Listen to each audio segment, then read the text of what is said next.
And welcome to another episode of the Marketing Careers Podcast presented by themarketinghelp.co. Now, congrats, right? All your work has paid off. You've now secured that 15 to 30 minute exploratory conversation with the VP of marketing at the company where you want to work. And you want to know how to prepare for that. And there may not even be a marketing role available. So how do you prepare for a memorable conversation? Well, this is the episode today. I want to share with you 5 action steps you can take for a memorable and successful exploratory conversation. So let me give you some context for this episode. As you know, the Marketing Help supports marketers in navigating their careers. And one of our more popular services is career coaching and mentorship. And many of our members have been really killing it in the last couple of months when it comes to securing interviews, but not job interviews. I'm talking about exploratory interviews, interviews where marketers are connecting with HR or hiring managers at companies where they actually want to work. They're not chasing titles. They're not easy applying. They're not applying online. They're trying to secure these conversations first. And by securing these conversations first, it sets them for opportunities that could tie into and lead to opportunities. So again, these are not job interviews. These are exploratory interviews. Now, these are quick calls that were prompted by the marketers really just following the job search approach that we stick by, selective networking, or they were getting introduced by myself directly or via Jed, the other co-founder of the Marketing Help. So we're either introducing marketers to these conversations or they're following our job search techniques to get there. Now, these conversations are super important because it gives marketers a chance to show their personality, a chance to show their critical thinking, a chance to share stories with somebody that's in a decision-making position.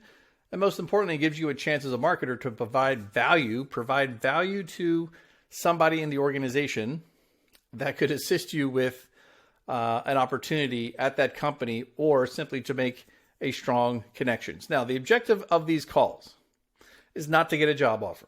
Remember, the objective of these exploratory conversations is not to get a job offer.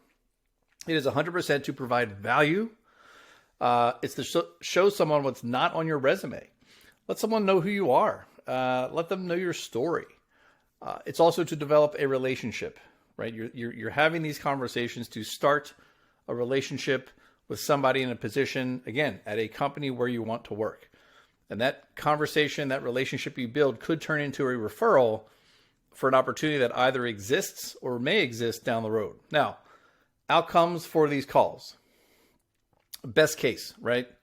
The person you talk to and connect with says, send me your resume. I want to take a look. I want to learn more about you. Another best case could be they want to introduce you to someone else in the organization. So they say, hey, great conversation. I'd love to connect you with someone else on the team or someone else who can help you help talk more about the kinds of positions that you're looking for. Now, the worst case outcome of these kinds of calls is, guess what? You have a new network connection in an industry or at a company where you actually want to work or be involved with. Not such a bad case, right? So it's a best worst case, if you will. So those are the objectives. Those are the outcomes. Now, one of our mentorship clients at the Marketing Help actually had one of these exploratory calls last week where the person he was talking to worked for an agency and he was just trying to set up this conversation to learn more about what it's like to work there.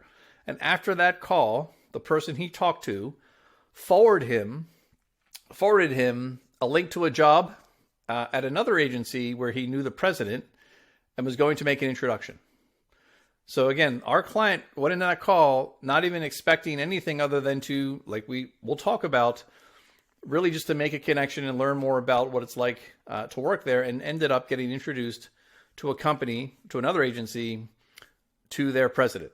And oh, by the way, that place that he was introduced to was a company that was on his list of target companies to talk to. So serendipitous, coincidental.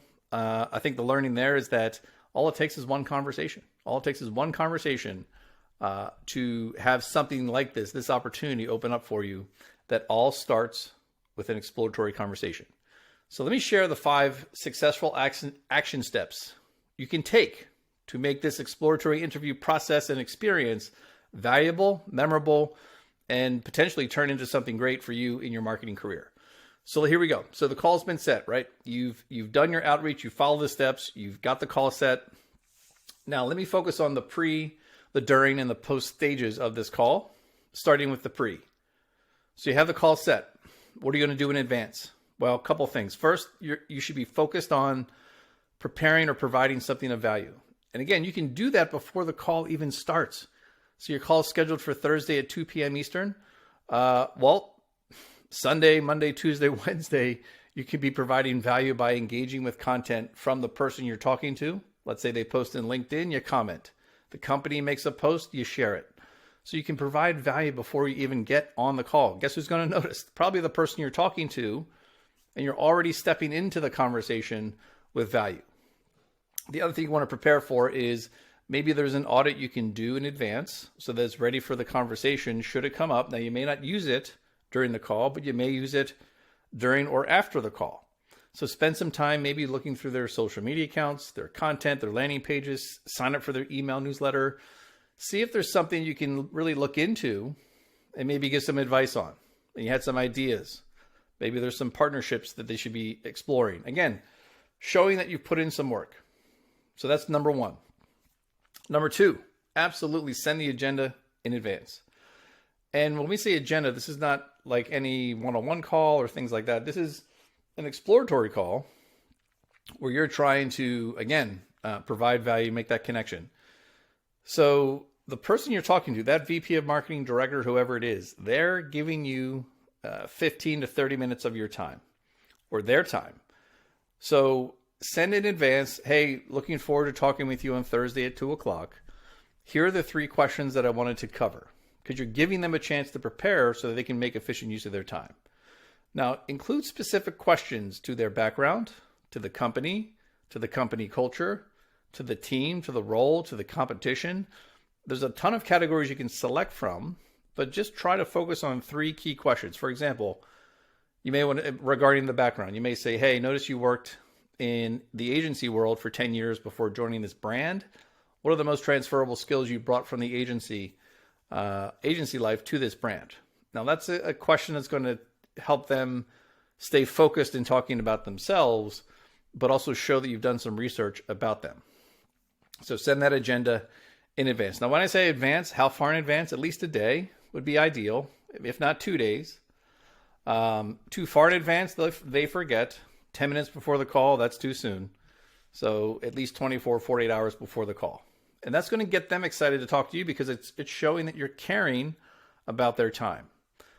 Number 3, and this is in the pre-stage still, preparing your answers.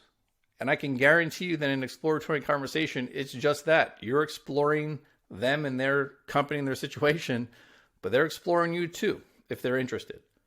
So good chance to kick it off, they're probably going to want to know a little bit more about who you are and why you're contacting them. So I can tell you right now, the 2 questions to prepare for, or the type of answer you want to start preparing and practicing is the tried and true, tell me about yourself. Or they may ask you something along the lines of, why'd you contact us? You know, what made you interested in reaching out? Those sorts of things. Here's what you can do. Focus on creating a successful story arc in answering that question. And it shouldn't last longer than 90 seconds, right? Because you want to hear more about them and it's their time, and you've got 15, maybe 30 minutes max. So the beginning, how did you become interested in marketing? Give them a little context on how you got interested into this space. Then the middle, you want to speak specifically about things you've accomplished. Well, when I started this internship or apprenticeship, I was able to do this that created an impact.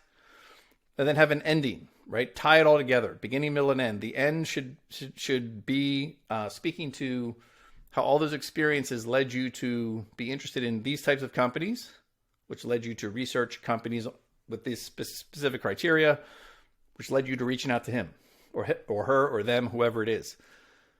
So the beginning, middle, and end of your answer to that question has to be prepared and ready to go. Definitely practice it. Like I said, 90 seconds max to give that answer. So that's the pre-phase, 3 action steps you can take there. Now, during the conversation, number 4, memorizing your 3 top impact statements. Now, in their conversation, there's going to be times you're going to drop in. Maybe they're talking about a challenge with their team, or maybe they're talking about things they're planning to do in the future. And that gives you a chance to jump in there and drop in your most impactful accomplishment relevant to your role, or relevant to, I should say, your skill set. So have these memorized. And we're not talking about like, yes, I'm really good at managing social media. Don't say that. You say, well, that reminds me of the time when I managed the Instagram account for this small business and helped them increase their engagement rate by 35% over the course of only 90 days by focusing on researching hashtags, tagging specific influencers, and testing time of day posts. You got to have that sort of specifics. So during that conversation, it's about memorizing and having those impact statements ready to go. Now, in the preparation, you're going to be generating some of those questions as part of the agenda and making sure that during the call, you're going to keep on track with that agenda. Keep the conversation focused. Again, it's their 30 minutes, and you want to keep things focused. Now, moving on to the fifth action step. So this is in the post phase. So you have the conversation. You've made efficient use of the 15, 30 minutes. Now it's time to wrap it up. And you keep an eye on the time, and you suggest, I see we have 5 minutes to go. The wrap up here is the thank you, and then talking about what happens next.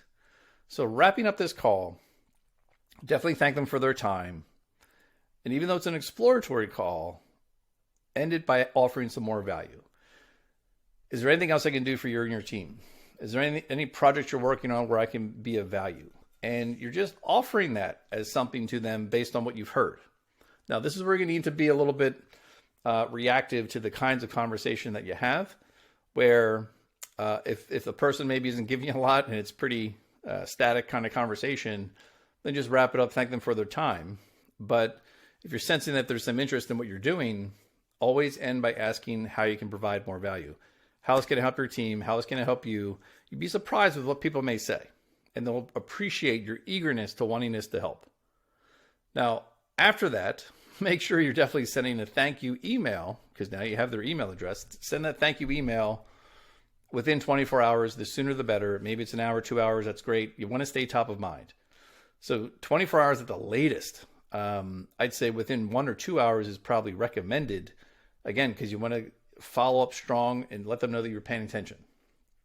Now, in that follow-up email, don't just say, thanks for your time, have a great day. Thank you for their time again, but also reference something specific they talked about in the conversation, showing that you actually were paying attention and something stuck with you, right? So I was moved by your point about this. Thank you for your advice on this topic. What you can also do in this email is share some information.